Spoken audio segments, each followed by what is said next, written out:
Today we'll talk about how can you select, how can invite you to use apps on your Wake We're going to figure out the solution or know how you can do that on your app.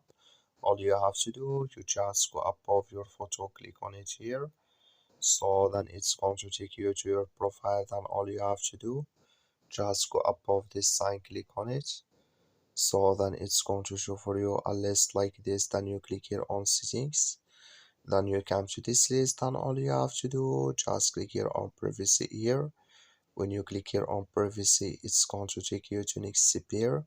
Just waiting to open with you. So then you go down, just keep going down here and you come here to who can contact me, and you go down, so you come here to who can invite me to use apps. Just click on it. So when you click on it here, then it's going to take you to this list to select. That's all you have to do. Thank you for watching. Don't forget to support us by like and subscribe.